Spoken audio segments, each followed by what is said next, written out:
Well, folks, welcome to one more edition of Politics and Right. I'm Egberto Willis, your host. Thank you so kindly for being a part of the show. Hey, I'm using a new boom with my headset, new Bluetooth thing. Let me know if this is working any better than before. Earlier, some folks said it sounded a bit empty. Ta-da-ta, ta-da-ta, ta-da-ta. Let me know if this has some better quality sound for you. We want to make sure to get everything right for you. Michael Rudnin is back in the house. Welcome, my brother. Happy birthday, belatedly. Belated me. The sound sounds awful. Oh, really? What is it? Is it loud? Is it distorted? Let me know what it is so that I can go ahead and modify those changes. What does it sound like? Let me hear it. Let me hear it. Let me hear it. We have other options as well. Sounds like it's not your voice. Okay, you know what I'm going to do? The good thing about it is we make sure to have our backups all of the time. So what I'm going to do is I'm going to change to the backup, and you tell me, guys, before we get started, which one sounds better, because we're going to go ahead and silence one and start the other one. Okay, okay, okay. Let's see. Let's see how to go about doing this. I think I got it. I think I got it. If I go ahead and do this here, and that there. Now, how is that sound? Does that sound any better than the last one? Does that sound any better than before? Folks, let me know. You get 20 seconds to tell me if the sound is better now. Okay. Now, E2247 likes the sound. AVQ doesn't like the sound. Which one is it? You guys are going to have a vote right now. This is the old way with the audio. Oh, the audio is low now. Okay. Too loud and harsh. Ah, I got you. So what you're saying is that first one needed to get the gain down some, and what we can actually do is actually say that. I want to make sure before we get started with the program, and it's going to be quick, but I can do this online. It's all about how you guys like the sound. I am going to go and disable, first of all, the first one, the USB one. I'm going to go ahead and increase the gain on that one, and you guys tell me if it meets your criteria. Let's see, where is the gain? Where is the gain? All right, here we go. Is that any better? Is that any better at all? Is that any better at all? All right, let's go ahead and change the mic in a certain sort of a way. Is that any better? How does that sound? You guys are the ones. Better but low. What about now? Did that increase some? It takes about 20 seconds, I guess, for you guys to actually get to it. Is that sounds any better? Any better? Any better? Any better? You guys are going to tell me, is it any better? Any better? Any better? It'll have to do. All right, let's get busy, folks. Let me get rid of the other microphone for the time being. Let's see. Go ahead. All right, let's get busy. Okay, I like it now. Okay, Bruce likes it now. So that means it is at the right gain level for you. Okay, let's get busy. Happy birthday, Mr. Rodnin. Egberto, I turned 47 yesterday. Looks like I missed a 2-hour plus show. No, you didn't. I forgot to turn the recording off. So it's not your fault. It is my fault. Okay, continuing. There's new evidence collected from orbiting satellites that oil and gas companies are routinely venting huge amounts of methane into the air for years. Every time we had data on methane emissions as we were flying over an area, we always found more emissions than we were supposed to see, says Thomas Laveau, a researcher with the Laboratory of Climate and Environmental Sciences. Second item. Groups give President Biden 10 executive actions to put people over fossil fuels. Biden should quit peddling to polluters and their congressional cronies, take out his presidential pen, and deliver on his climate promises, said Cassie Siegel, director of the Center of Biological Diversity, Climate Solve. Under existing law, Biden has powerful tools to stop approving fossil fuel projects, lease, and exports to declare the climate emergency. So third item from Rudnin, billionaire George Soros pours $125 million into Super PAC. Ahead of midterms, I always thought Soros was a right-wing boogeyman, blown out of proportion and conflated with anti-Semitic tropes. Until this moment, the big money corruption of our politics is all too real and affects both parties. We're not going to solve it by allowing billionaires to pour money into our political system. A push for federally funded elections is the one viable solution. I agree 100%. Reverend Dr. William Barber and the poor people, and all of this is from Michael Rudnin, and the Poor People campaign to Senator Joe Manchin. We do not quit until we win. Egberto, as usual, as long as one that's worth reading out. I've chosen a few snippets from their letter to our congressmen. Our voting rights are under attack because we exercise them to vote for the change in 2020. Too many have put the interests of wealthy corporations over the needs and demands of the people and blocked the Build Back Better agenda, including a full child tax credit without work requirements or restrictive means testing across the nation. The failure to extend the child tax credit will be devastating to tens of millions of poor and low-income households in West Virginia. The failure to pass the Build Back Better agenda means that 23,000 children will be pushed below the poverty line. 110,000 workers will not be able to make ends meet, and 10,000 jobs will be denied in the state. In addition, 441,852 Medicare beneficiaries will not be able to access expanded insurance in West Virginia alone. Among those are retired minors in desperate need of health insurance. We hold the entire Senate responsible for the sin, refusal to act that is producing suffering. The party in power and the senators who could have used the power to do the right thing are especially guilty. I agree. Don't blame Manchin and Sinema. Only you created the path for them to do it. That's why we are coming to Washington, D.C. in mass on June 18, 2022 for a mass poor people's and low-wage workers assembly and moral march on Washington and on polls. Not for the day, but for a declaration of an ongoing commitment, moral majority to 1, build power, 2, shift the political narrative, and 3, make real policies to fully address poverty and low wealth from the bottom up. Senator Manchin, you are willing to meet with corporate executives and political lobbyists. Meet with us, some of the 340,000 low-wage workers in West Virginia and their families. We are suffering because the Senate could find trillions in less than 2 years for corporations, but can't protect voting rights. Thank you, ABQ. That's a damn good one. Hello, relatives from E2247. Today's visit will be the greatest ever. Thank you, my brother. Egberto reminds us daily, one way or another. Absolutely sound. Okay, I think I've cleaned up the sound for most of you so far, so let's see how that goes. Eric Hayes says Biden is out of time.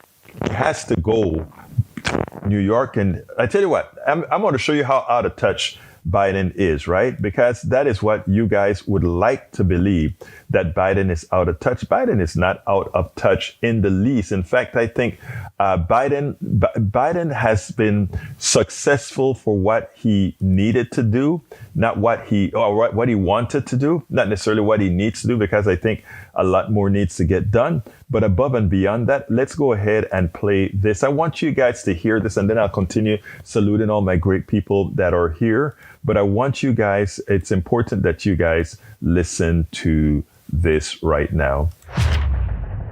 America is back to work. Today, we learned that in January, our economy created 467,000 jobs. That's not all. We learned that job growth in November and December over last year was revised up by more than 700,000 jobs. On top of that, 400,000 jobs on top of the 400,000 that were previously reported. This morning's report caps off my first year as president. And over that period, our economy created 6.6 million jobs. 6.6 million jobs. You can't remember another year when so many people went to work in this country. There's a reason. It never happened. Take a look at the chart. You can look at the last, all the way back to President Reagan. Look how many jobs we've created in an average per month. This is, it's never happened before. And look, history's been made here. But it comes alongside the largest drop in unemployment rate in a single year on record, the largest reduction in childhood poverty ever recorded in a single year, and the strongest economic growth this country has seen in nearly 40 years. Historic economic progress. And I'm proud of the role the administration played in this economic plan has played in the recovery. You know, the rescue plan that Democrats passed to get the economy going again, the bipartisan infrastructure law that's starting to get underway, rebuilding bridges, roads, highways, ports, airports, internet. There's so much more that we're doing as well. and my decision at the outset of our administration to buy American. It's always been the law, it's been very seldom ever followed. Now it's a reality, not an empty promise. I made clear that when the federal government spends taxpayer dollars, we buy American products. American products made in America, including all the component parts of that product, with very few exceptions. With the support of the American private sector, our business leaders and entrepreneurs, our workers, our union leaders, they've all come together like never before in my days in Washington. I know it hasn't been easy. I know that January was a very hard month for many Americans. I know that after almost 2 years, the physical and emotional weight of the pandemic has been incredibly difficult to bear for so many people. But here's the good news. We have the tools to save lives and to keep businesses open and keep schools open, keep workers on the job, and sustain this historic economic comeback. Even with the extraordinary news, even with the historic economic progress we've made across the past year, we still have a lot of work to do. Making sure every American has a job is a great start, but it's not the finish. For many Americans, wages are up this year. In January, wage increases were strong across the board, and that's good. We have to continue to keep wages growing, unlike anything we've seen in our history. And it didn't happen by chance. As a result of the economic plan I put into action on day one, when I said it's going to be Buy America. I'm delighted to keep it going and expand what we've done, because we have a great opportunity ahead of us to further progress, make progress beyond what we've already made. Look, the House of Representatives just passed a few minutes ago, just before I walked over here, to provide $90 billion, over $90 billion for research and development, manufacturing, and all those elements of the supply chain needed to produce end products right here in America. So we can keep delivering more announcements like the one we've had in these past few weeks. Another way we're boosting our economy is by promoting competition. Look, hamburger is, up fourfold almost, many places. Well, guess what? Meat processors, or shipping, railroads, other industries are dominated by a few giant companies that control the market they operate in. And over the years, this domination of the market by a smaller number of companies, smaller and smaller, it's about 4 in the meatpacking area, has reduced competition, squeezed out small businesses and farmers, and in many cases increased prices, and almost all of them increased prices for consumers. Look, I'm a capitalist, but capitalism without competition is not capitalism. It's exploitation. So I'm going to continue to do everything in my power to work with the Congress to make our capitalist system work better, to provide more competition and lower prices for American consumers. We spend a lot of... Okay, here is a problem, okay? First of all, if you guys take a look at our chat room, our brother Eric Hayes is melting down because the numbers are out, and it turns out that all the things that they thought were failures turned out to be a hell of a lot of successes. The numbers beat not only Reagan, but Clinton and Obama. And it's amazing, right? Because you come in from the depths of that disaster created by Donald Trump, and you have the old man, that the Sleepy Joe that they like to call Sleepy Joe, come clean it up. We always have to, Obama had to clean up the mess left by Bush number 1. Clinton clean up the mess left by Bush number 1.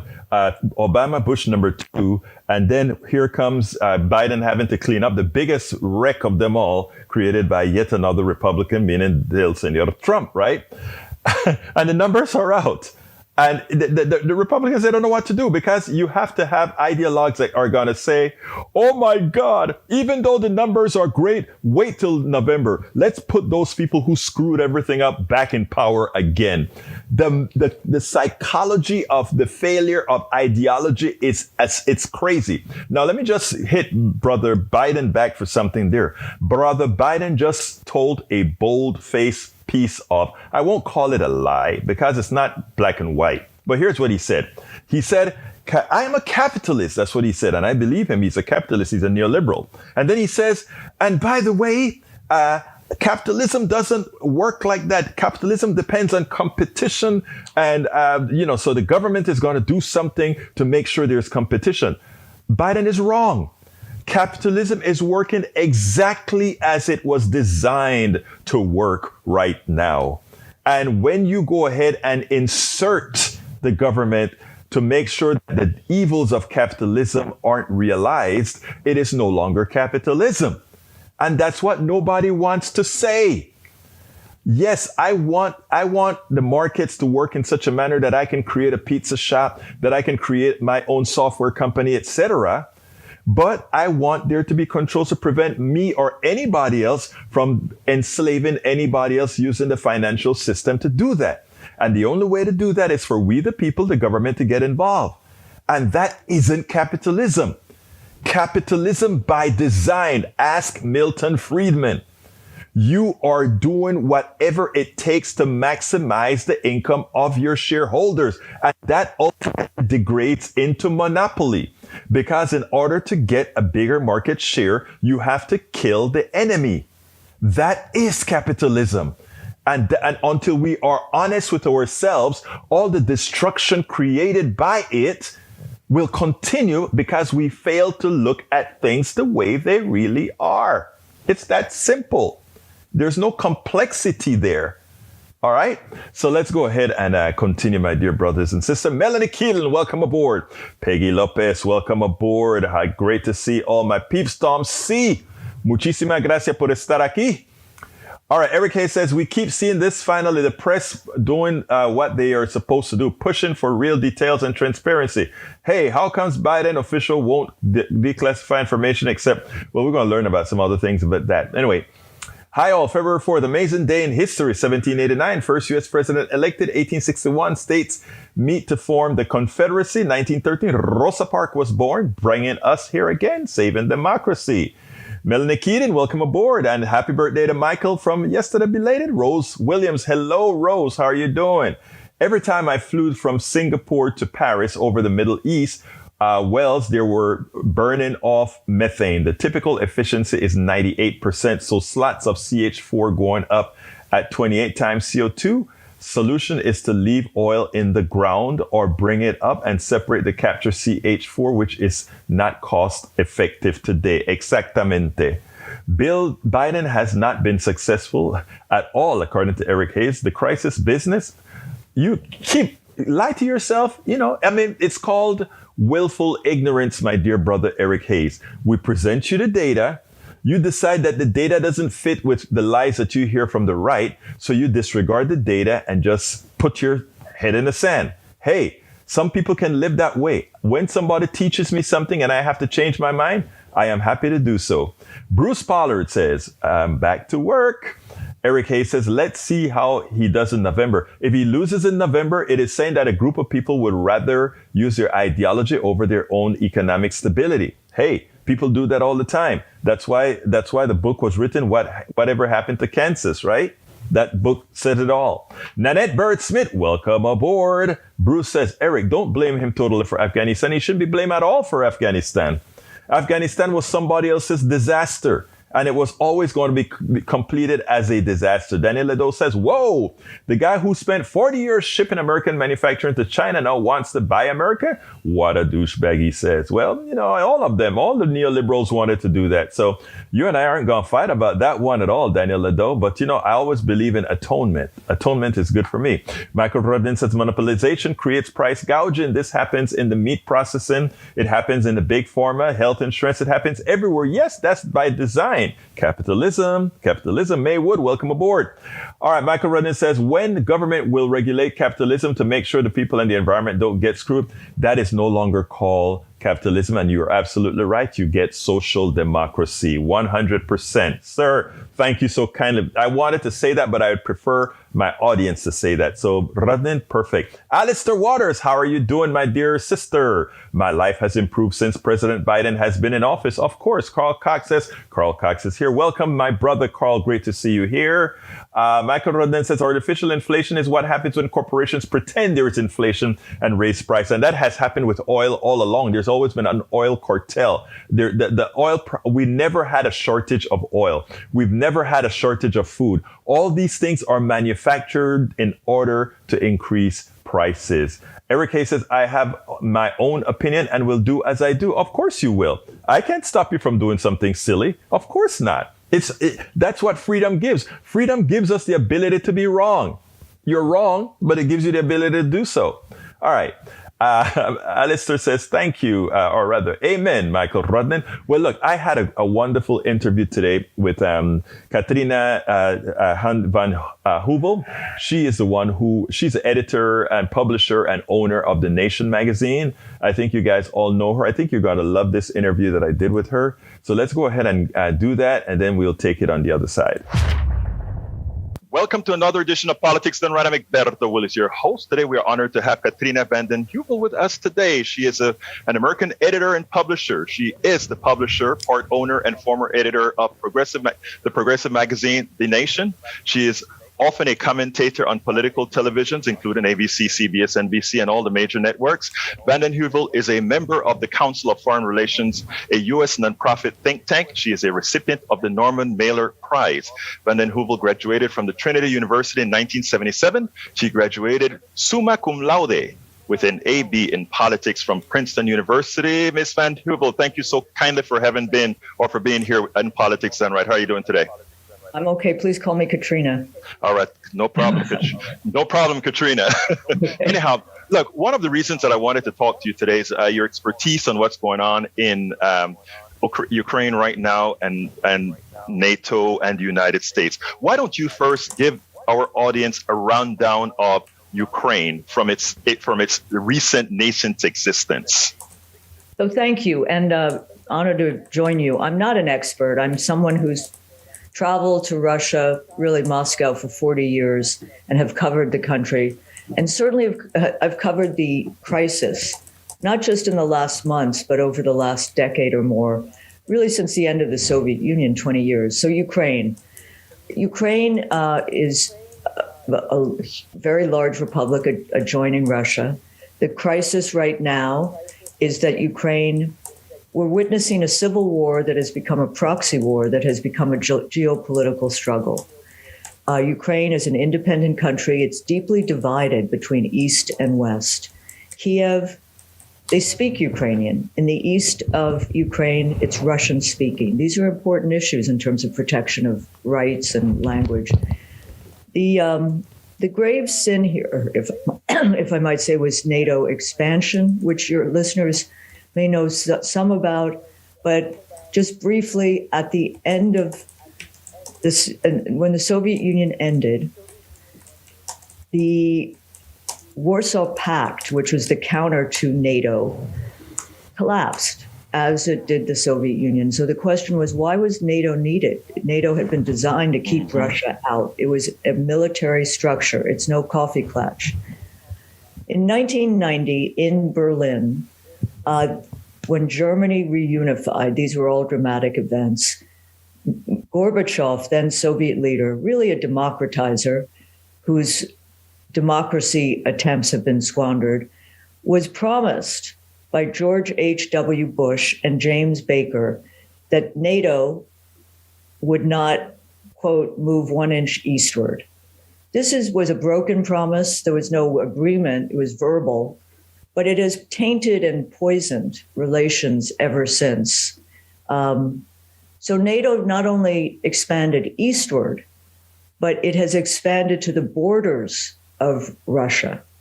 The epicenter of the Cold War, the old Cold War, was Germany. 13 countries joined before 2008, and then now you have 30 plus. And the real crunch came, in 2008, when George W., at a NATO meeting, fast-tracked Ukraine and Georgia membership.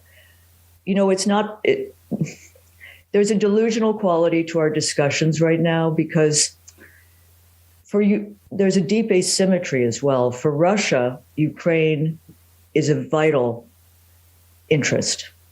You can say national security, but it's also human. Many Russians are intermarried, their ties. There's no vital interest in this country in Ukraine.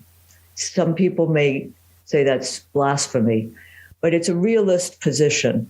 And no American president is going to send American men and women. They are sending weapons, this I you. But it's even according to NATO's own charter, Ukraine could not join at this moment because of the territorial integrity issues. So there's a, it's really, so 2013, 14, there was essentially a coup in Ukraine. There were attempts to have an election with the former president as part of it, but that fell apart. He fled. New leader came to power, a chocolate oligarch, and who was very corrupt. And he was ousted in an election, and the new president is someone who played a president on TV. On TV, yeah. He's a humorist. He's a comedian. And he's well-meaning, but the forces in Ukraine that are seeking to undermine diplomatic resolution are fierce. And I think we often forget that in both countries, Ukraine and Russia, you have forces that are not just, Putin. He has his own blob, his own establishment, and his own military hardline forces. And those in eastern Ukraine, separatists who are seeking a different resolution, aren't that happy about diplomacy, would rather. So there's a lot going on. I will conclude right now and say the most dangerous thing in my mind, and I do think we're at a moment, and again, your listeners, viewers, how resonant this is, a moment of U.S.-Russian confrontation that is as dangerous as the Cuban Missile Crisis in 1962. Nuclear armed powers. The most dangerous thing, it seems to me, is not that we're sending troops to the East European countries. As you know, 3,000 troops have been sent. They're more on alert. It's the weapons and the special advisors going into Ukraine. The weapons since 2014, about $3 billion. And we don't know how many special advisors there are. The danger there, of course, is, a tripwire, an accident, a stumble, U.S. Special Ops Force on the front lines shot. I mean, these are issues that could trigger. So I don't see this as that parallel to World War II and all the talk of Munich and appeasement. It's more like World War I, where we could be stumbling into a bloody trench, person-to-person kind of 19th century battle. Very dangerous. It is sad, Katrina, because one of the things that really upsets me a lot is you come on, you did it both with the Nation's magazine and many others do it with other rags out there, is that they really try to educate the American populace as to what's going on so that they can make an educated decision.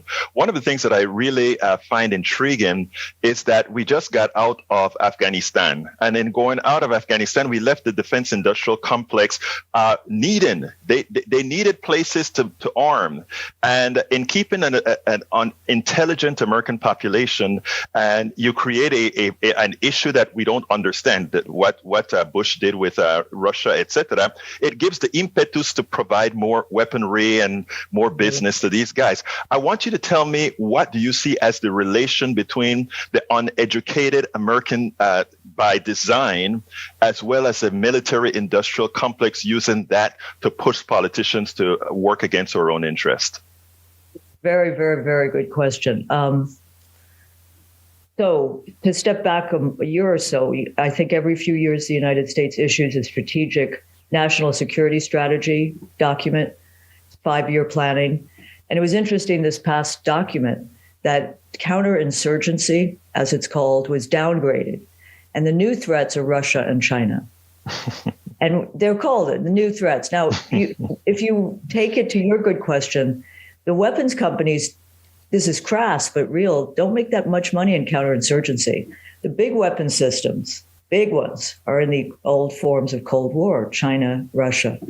In fact, there was a good report about a week ago. Someone got on call. These are big companies, the big four military industrial complexes. And it was a call with shareholders. And they were boasting of how much they were making in these times, how good it was for them. I don't think you can strip away those profits and what that means. NATO, by the way, is also very involved, invested in the military industrial complex. Part of membership in NATO is that you buy primarily from US, maybe French, other companies, and that your equipment be compatible, interoperability. But here's my thinking about people. I think there's a tendency in a lot of our politics around foreign policy to blame the people. Like the people demand we do this. I think there's a lot going on in Washington, in the blob, in the establishment, that has its own rhyme and rhythm. It's in its own world. I think Americans, and I don't want to speak for all Americans, but you see in some of the surveys, people don't want endless war. I mean, there was an anger how we got out of Afghanistan, not that we did get out. Mm-hmm. It's a different issue. I mean, but it is insane, it seems to me. I do think people want an end to endless wars, multiple deployments. Who's fighting? I mean, it's class, it's race. It brings, and then the ultimate to me is think of all the crises we have to face from pandemics. I just read like we're running out of equipment. Globally, there's an apartheid of vaccination. We have an existential climate crisis. We have staggering inequality at home and globally, and racial justice, injustice. So many issues that demand resources. So we've just come out of an insurgency, 20 years, the longest running war, except for maybe for Korea. And you know how much cost of war project at Brown University estimated, and they're very good, 5.6 trillion. Think of that. And today, the humanitarian catastrophe in Afghanistan is horrific and demands 5 billion. But the international community, such as it is, can't find that money. So I think, if we're going to go to war, which we shouldn't, I've said this, we should have an escrow account designated for the cost of war. If the people should not, at this stage, those who are suffering in Afghanistan because of all the battles. And so are we really going into another insurgency in a country which, it's just, I don't know where the wisdom is. I do know that there is a diplomatic path on offer, that if there was a will and there's a way, you can find a kind of, at a minimum, work toward a solution, which is the best we can do. Right. Well, Katrina, I think what the work that you do and the work that a lot of us are trying to do right now in getting the people to pressure their politicians. Otherwise, yes, it's the only option that we have right now, and the only option that can actually bear results, because the opponent, the war industrial complex, the defense industrial complex, they are powerful. And right here on K Street, we know what it's like. Now, you brought up something that's going to force me to segue into a quick issue. I don't want to take too much of your time, but I really want to get your opinions on this. You started to speak about the vaccine and the apartheid in vaccine, et cetera, et cetera, et cetera. I don't only look at it as the apartheid in vaccine. I look at it as in that the crisis that we have between the haves and the have-nots is so huge. And anytime we try to assist, there's a problem. Build Back Better, something that is marginally small compared to what we put out in so many places, is problematic. First of all, what's your thoughts on Build Back Better and its composites? And also, what are your thoughts on how the hell do we get out of this dilemma? Whoa, small question, but it's critical. You're right that what should be is a massive public investment program. And what we've gotten, there was first the American Infrastructure Plan did cut poverty 40%, but the fact that it doesn't continue is a travesty. And then you had the basic infrastructure plan. So you had the relief plan 1.9 and the infrastructure. That Build Back Better had some very good programs. But as we know, you got two people who are holding up due to the undemocratic nature of the Senate. And without those margins, This thing has been held up. I think Manchin said the other day it's dead. There's going to be a move, as I follow it, to pass in different pieces, so it's not one big bill.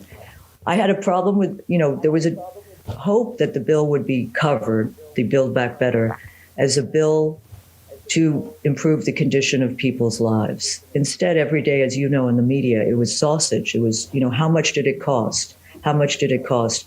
And people got freaked out, I think, by that and not learning what was in it that would improve the condition of their lives. Our system, what scares me is we have a structural block. We have a minoritarian power center, undemocratic, racist for the most part, and they have a hold of institutions that will assure their power for a long period of time. And I think how we take on the institutions is a very difficult job, but it's imperative because the Senate's not democratic. Look at the courts. The Supreme Court, in some, it's just such a block. And now we're going to have this battle.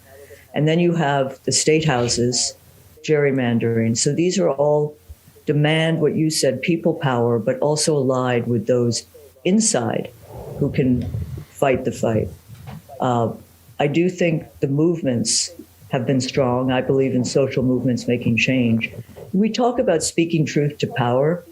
I'm struck by this, though, because I wrote a little bit about Afghanistan based on the Afghan papers, which were open documents showing the generals knew it wasn't working. It was like, Vietnam. So, in fact, in speaking truth to power, often those in power know the truth, but they don't want to show it because they show their weakness. And I think we can approach movement organizing in a way that there are weaknesses and there are inflection points and edges we can take on. Now, your magazine has been instrumental in the progressive movement, or no other. Well, there are many out there as well, but yours have been instrumental.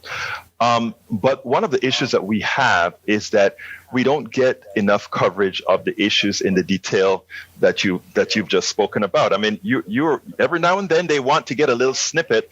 They throw you on MSNBC or NBC or one of the networks, and you get to say your piece. And we have the right and the neoliberals talking both against you. I mean, it's like your left flank is not with you, and your right flank is not with you.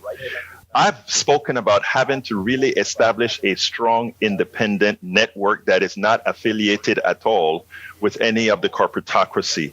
How can we achieve that goal, in your opinion, given your expertise with having been with The Nation magazine and others?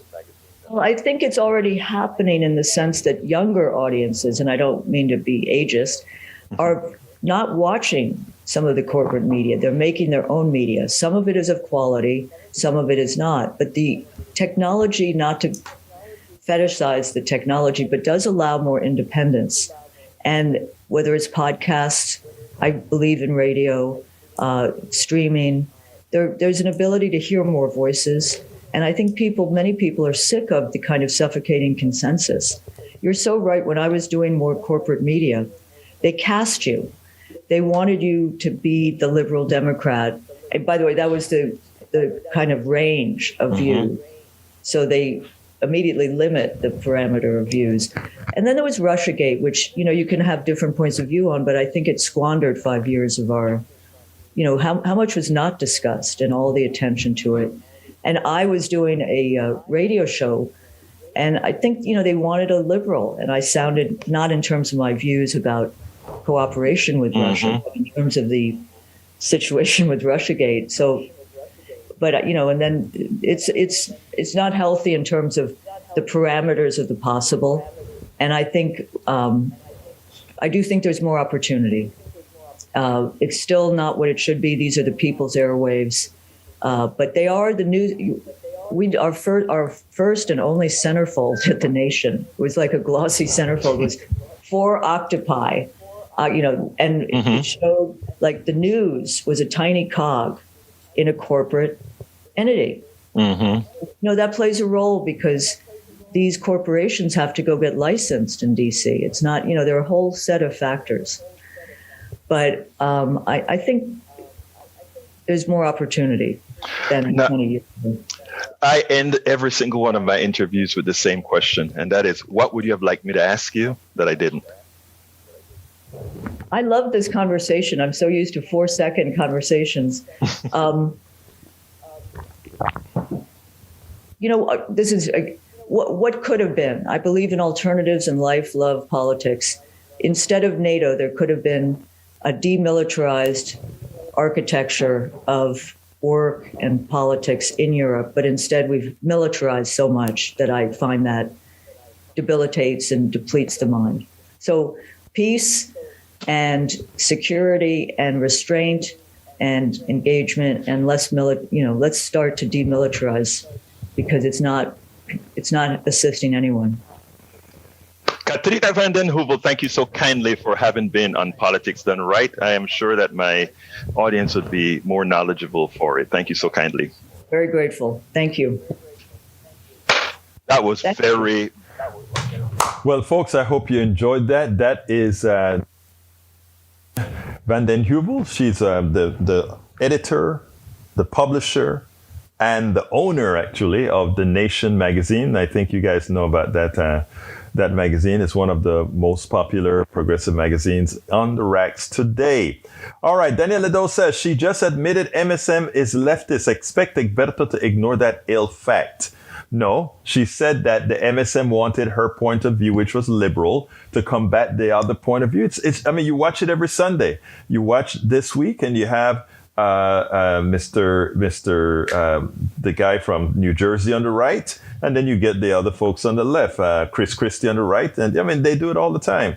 But the problem is that she wasn't, when she came out and said, you know what, we made a promise to Russia that we weren't moving eastward, but instead of keeping NATO at 8 or 10 countries as it was, we went ahead and admitted 30 countries into NATO. If that happened to us here in the United States, would we allow Russia to open bases in Canada, Mexico, and Cuba and all these other places? I don't think so. And, I'm going to have on Monday Norman Solomon, who's going to actually talk about the deal that was made between Bush, Baker, and the then Russian leader. So, I mean, there's a lot to talk about here. Anyhow, I want to remind you guys of something. We were talking about the media and what the media does, etc., etc., etc. All right, let me back up a second, because Daniel Ledo has a whole paragraph here. And since I always read the paragraphs from my good lefty, Michael Rudnin, I figure let me do the same for Daniel Ledo. It says, let me give you some insight into the mind of the radical we know as Egberto Willies. Yesterday, I asked him to detail the best interests of someone like myself. As we all know, Egberto is constantly telling us all what are the best interests of various ethnic, economic, and cultural groups. I don't know that is true, but let's postulate to that for now. Often decrying the groups themselves because they don't vote in support of the best interests that Egberto has deemed they should hold. Upon listing a few broad strokes as to what my best interests are, I promptly advised him he was completely wrong in his assumption as to my best interests, and that I actually hold a different view on my best interests. Now Egberto promotes himself as the expert on talking to your right-wing friends and relatives in civil persuasive way, even writing a book. So you can imagine my shock when this self-proclaimed expert on civil discourse responded to my refutation by telling me I don't know what my interests are. Whoa! Beyond totally insulting, one has to wonder if Egberto was trying to gaslight, or he actually believes he knows what the best interests are better than me. No, but I do think that you have a point in that come back on me, Daniel Ledo. Because in the heat of the moment when you said, I know what's best for me, and when I came back to you and I just slammed you and said, no, you don't, etc., you're actually right about that. Because if I sat down with you in a Starbucks and spoke about it, that would have it's that I'm here talking like this that I said that. So you're calling me out on that particular issue, and I have to give you kudos about that. You're right. If you and I were sitting down in a Starbucks and like the different examples I've given in my book, I would have been in the frame of mind not to make that mistake that I made speaking to you by expressing what I said the way I said it to you. So on this regard, Mr. Ledo, kudos to you. All right. Let's see. AVQ says MSM is corporatist and they play the American left against the American right. Exactly. The actual left perspective, which is to prioritize the needs of the people and the planet above corporate profiteering, is rarely offered a properly defended defense. You are absolutely right about that, Senor Rotnen. All right, I have one other thing to show you because we were talking about the media earlier, right? I want to show you a pushback on the media. And I love Stephanie Rule. I think Stephanie Rule is a good woman. And not only that, she generally gets things right. But I want to show you, I want to make sure that I play the right one here. I think this is the one here. Let's see. All right. It turns out that, Stephanie Rule has a problem. She said, why is it that the message about how successful Biden was with getting all his justices approved why is it nobody's talking about it? And check out this exchange. I think it was a wonderful exchange. Biden is getting a lot more done on the bench front than people realize. Republicans get credit for the Federalist Society, all those judges Trump appointed. However, Biden got more federal judges confirmed in 2021 than any first-year president since Reagan, 40 in his first year. Trump got 23. Why isn't this getting more attention? It's a very big deal. I could turn the question back on you, Stephanie. Why isn't the media reporting this? Because this is the true success of Biden's domestic agenda. And it's not simply that he has been absolutely assiduous in getting his nominees through.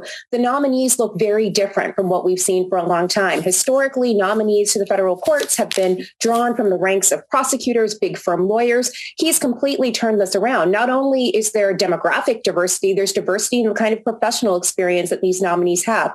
Public defenders, labor side lawyers. I mean, the array is absolutely staggering. And again, it looks more like the legal profession than perhaps it ever has. Amen to that. We do need to talk about it more. During the last administration, we talked right here about all those judges Trump was putting on the bench, white male under the age of 40, men with very little credibility. Some were ghost hunters. And we should remind our audience, 40 confirmed in Biden's first year, many of whom are true representation of our legal force in this country. We spend Exactly. And I Stephanie Rule took it in stride. It's like, yeah, you got me there. If American doesn't know about all these things that Biden is doing, maybe, just maybe, it is in fact the fault of the media not giving or telling Americans the story. So but I thought that was just an example of how the media functions, right? Let's see. Eric Hayes says, what is he doing? Put in more judges that would hold the criminals responsible. Vanden, oh Lord. Okay, Eric, I'm going to have to ask you a couple of questions off air because the question I really want to ask you, I can't ask you on air. Anyhow, I have another one that I want you guys to check out, and this particular one has to do with our good old governor here in Texas. As you know, our Texas grid is a Texas grid. We don't want to hook up with anybody else because we are Texas. But the reality is what we've done is we decided not to put a grid, connect our entire grid, because by us controlling it, we don't have to follow federal regulations. And not only don't we have to follow federal regulations, we allow the companies, the corporations to pilfer the American people. Remember that big freeze that we had here in Texas? Well, you know who paid for it? Not the companies that overcharge us the electricity to get us the power, but the people are going to have to pay the difference in these guys whenever they decide to weatherize or whatever they decide to do.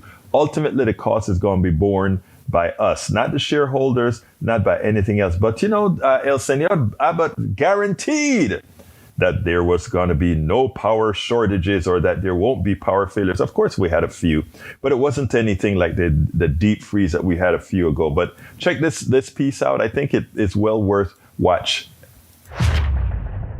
Listen, very confident about the grid, and I can tell you why, and that is, for one, I signed almost a dozen laws that make the power grid more effective. I can guarantee the lights will stay on. We have a very substantial winter storm coming into Texas over the next few days that will be in the state of Texas for the remainder of the week. No one can guarantee that there won't be a, quote, load shed event.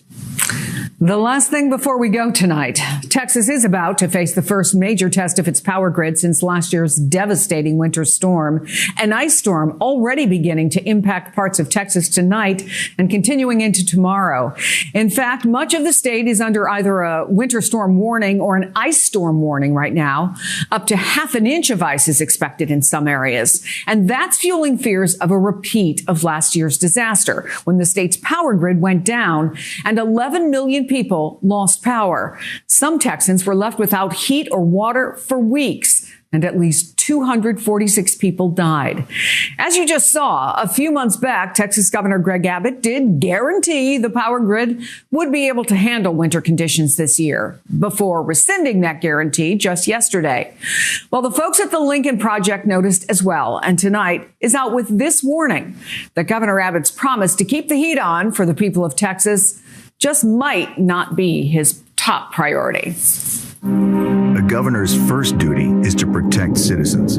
Greg Abbott has failed. Last year, the Texas power grid crashed. Texans died in the cold and dark. Greg Abbott promised he'd do better, promised he'd do what it took to make Texans ready for another winter storm. I can guarantee the lights will stay on. He promised he'd do his job. What did Abbott do? Did he ask them to harden the power grid? How about adding additional capacity? Nope. What did he do? What he always does. He asked them to write big campaign checks. The big power and energy companies have given Greg Abbott millions in campaign cash. Meanwhile, they were handed billions without truly investing in our power grid. Greg Abbott has been running for office for 3 decades. He's not going to change. To protect Texas, we need to change governors. The Lincoln Project is responsible for the content of this advertising. We spend a lot of time. Oh, yes. Oh, yes. So it turns out that, actually, Mr. Eric Hayes, the grid did fail. We had some failures in Austin area, and many other places. It's February. A freeze is coming. Will the Texas grid fail again? It's the story that Michael Rodnan just put out there. And the fact of the matter is pieces of it are failing, and it will continue to fail because we have made no substantial changes. And any investment in the grid, irrespective of the massive profits made by a few, will be placed on the backs of the average American citizen. Again, I forgot to do my ask. So here it's the info on that I always do on my book. Here we go. I'm Egberto Willies, as host of Politics Done Right, a progressive radio media show on Pacifica Network's KPFT 90.1 FM Houston that engages all ideologies. I found that our political angst isn't mostly ideological. There is a well-designed effort by many in power to control us. If we are at each other's throats, we are less likely to demand our economic and local wishes. In that light, I wrote 3 books.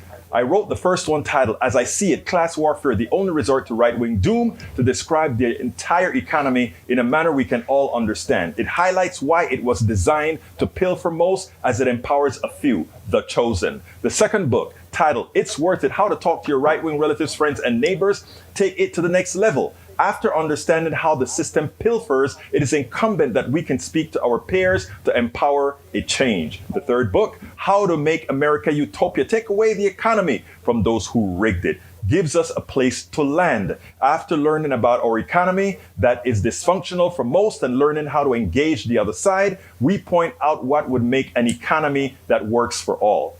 Each book stands on its own, but together they provide the full picture. Please consider getting one or more. You will undoubtedly learn, be entertained, and help us continue the mission with our blogs, articles, videos, and books. Absolutely so, folks. Look, hey guys, please, if you are on YouTube, consider hitting that join button, become a part of our PDR posse. We do need your support. Likewise, we'd love for you to support us on this link, YouTube. Hey, Nanette Birdsmith, thank you for saying Team Ashley Strong. Thank you, my dear, beautiful Nanette. All right, please, folks, consider going to, and let me go ahead and get these links because you know me, never prepared for these links. Anyhow, please go to politicsandright.com/YouTube, politicsandright.com/YouTube to become a partner on YouTube. Please go to politicsandright.com/Patreon, Patreon is the way it's spelled, Patreon, Patreon. Alternatively, support us at PayPal, politicsdoneright.com/PayPal, politicsdoneright.com/PayPal. And of course, you can shop at our store. T-shirts, hoodies, all that good stuff. politicsdoneright.com/store. We have some new stuff in our store. So click that store button and check it out to see what you can get. And again, you get our books. How do you get our books? politicsdoneright.com/books, politicsdoneright.com/books. And of course, if you don't have all those links or just too many darn links, we have all the different ways in which you can support us at politicsdoneright.com/support, politicsdoneright.com/support. Folks, I know you could be anywhere, but you're here with me. I want to thank you so kindly for being here. I simply and could not possibly do this without supporting. Make sure that we can keep this thing on air indefinitely. We need to change our country. Ultimately must change our day. A happy 7-year-old. Forgot to call you out. I'm going through real quickly to see if there's anybody that I missed calling out. Just put your Luis, hermano de Panama, ¿cómo estás? All right, I had to call out my brother from Panama. Let's see what else we got here. Carl Cox, I think I called you out as well. Who else is here? Daniel Ledo, I think I called you out. Let's see what else we got here. What else we got here before we go? Tom C. Egberto is still tomorrow. Yes, tomorrow is Ask Egberto Anything. And I forgot to advertise and talk about it today. There's just so much happening. Every first Saturday of the month is Ask Egberto Anything. So please, folks, I tell you what, as we speak here, actually it is in the newsletter. So please check it out. Ask Egberto Anything. I will have it in the on Facebook today, where the link is, etc., to access Ask Egberto Anything, so that we can have our monthly chat. We'll have our monthly chat. Anyway, my name is Egberto Willies. This is Politics Done Right. And you guys know how I end this baby. I am what? Out! We spend a lot of time deconstructing the news, trying to parse it into a form that everybody can understand. We try to find those little nitpicks where it flies above the fray, etc. If you really like these videos that we do, I want to ask a big favor. Please go ahead. Number 1, subscribe to our channel. And number 2, please join if you can. Thank you so kindly for watching. Keep watching. Please remember to share. We must populate the entire internet with our progressive message, a message that we know is what most Americans say that they want. So help us, please join.